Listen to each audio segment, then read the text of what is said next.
जय श्री कृष्णा। मैं संध्या रानी श्री बांके बिहारी जी के चरणों में श्री कृष्ण कथा के कुछ पुष्प अर्पित करने जा रही हूँ। आप सभी कृष्ण भक्तों का इस कथा में स्वागत करती हूँ। नंद महाराज श्री कृष्ण और बलराम जी के बिना ही वृंदावन लौट आए थे। वे केवल अपने साथ गोप और ग्वाले ही ले आए थे। गोपियाँ, माता यशोदा, राधा रानी, वृंदावन के सभी निवासियों के लिए निश्चय ही यह एक अत्यंत कारुणिक दृश्य था। जब श्री कृष्ण अक्रूर जी के रथ पर मथुरा जा रहे थे, तब गोपियों ने उनका मार्ग प्राय अवरुद्ध ही कर दिया था। उस समय श्री कृष्ण ने उन्हें आश्वासन दिया था कि वे मथुरा में अपना कार्य समाप्त करने के पश्चात लौट आएंगे। श्री कृष्ण ने गोपियों को व्याकुल न होने के लिए भी कहा था और उन्हें कई तरह से सांत्वना दी थी। किंतु महाभागवतों का निष्कर्ष है, श्री कृष्ण न तो छली हैं, नहीं वचन भंग करने वाले हैं। अपने मूल स्वरूप में श्री कृष्ण नंद महाराज के साथ लौट आए थे। माता यशोदा और गोपियों के साथ अपने भव अंश में निवास कर रहे थे।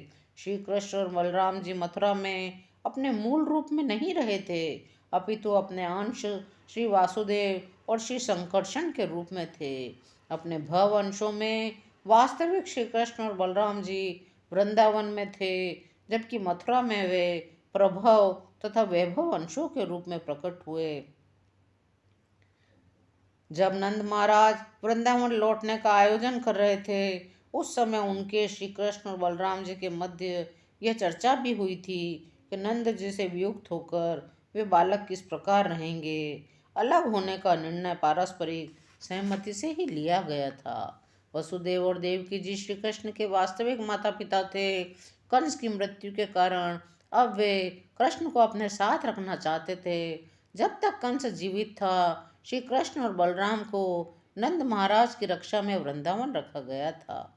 जब से श्री कृष्ण वृंदावन से मथुरा गए थे, वृंदावन के निवासी, विशेष रूप से माता यशोदा, पिता नंद महाराज, राधा रानी, गोपियाँ, ग्वाल बाल पग पग पर केवल श्री कृष्ण का ही चिंतन करते रहते थे।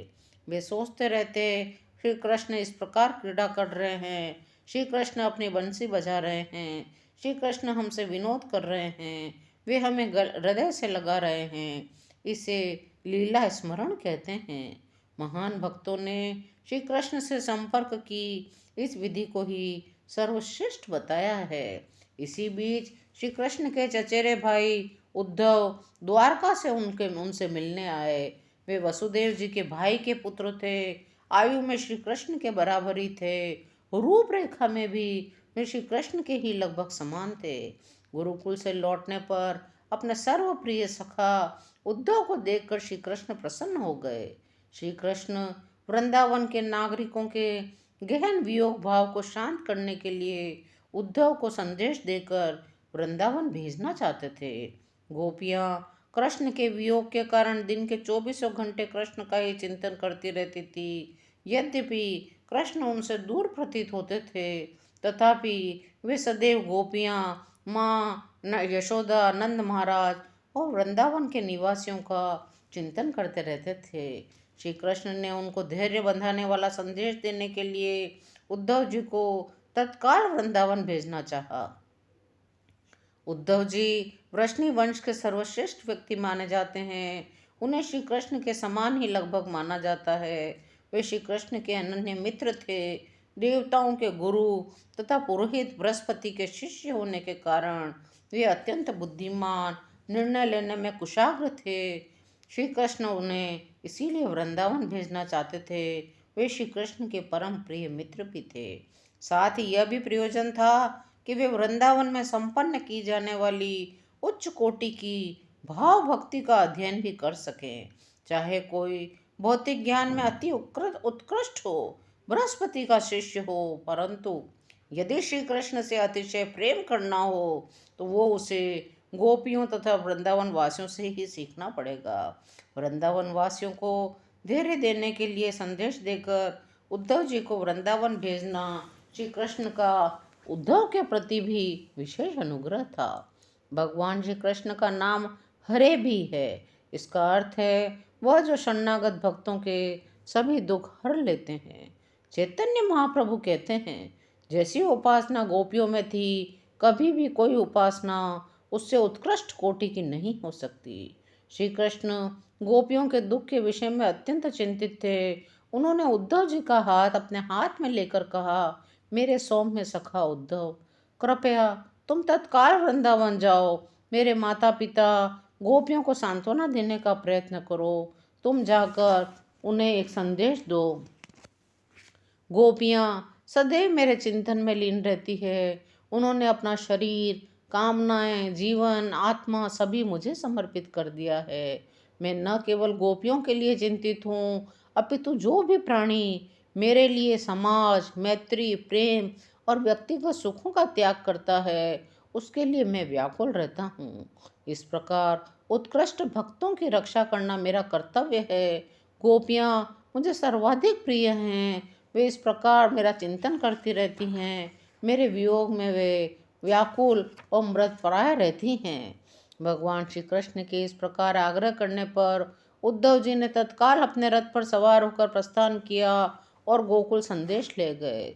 सूर्यास्त के समय जब गायें गोचर भूमि से लौट रही थी, तब वे वृंदावन के समीप पहुंचे। उद्धव जी और उनका रथ घोर रस से आवृत हो गए।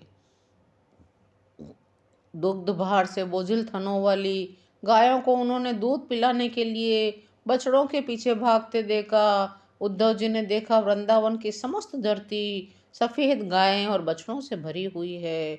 उन्हें सर्वत्र गौएं दौड़ती हुई नजर आ रही थी। प्रत्येक घर सूर्य देव तथा अग्निदेव की उपासना के लिए सज्जित था।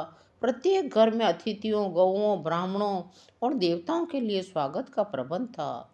घर को पवित्र बनाने के लिए प्रत्येक घर दीपक से प्रकाशित था। उसमें धूप जल रही थी। सरोवरों में कमल पुष्प, बतखे और हंस भरे हुए थे। उद्धव जी ने नंद महाराज के घर में प्रवेश किया। वासुदेव के प्रतिनिधि के रूप में वहां उनका स्वागत किया गया। नंद महाराज ने उन्हें आसन दिया। श्री कृष्ण, बलराम और मथुरा में रहने वाले परिवार के अन्य सदस्यों के संदेश के विषय में पूछने के लिए वे उनके पास बैठ गए। वे जानते थे उद्धव श्री कृष्ण के अत्यंत अंतरंग सखा है, अतः वे शुभ संदेश लेकर ही आए होंगे। नंद महाराज ने कहा, प्रिय उद्धव, वसुदेव जी कैसे हैं? वे अब कंस के कारागार से मुक्त हो गए हैं।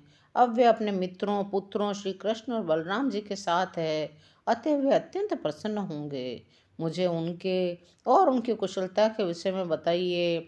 सर्वाधिक पापी असुर कंस की भी अब मृत्यु हो चुकी है।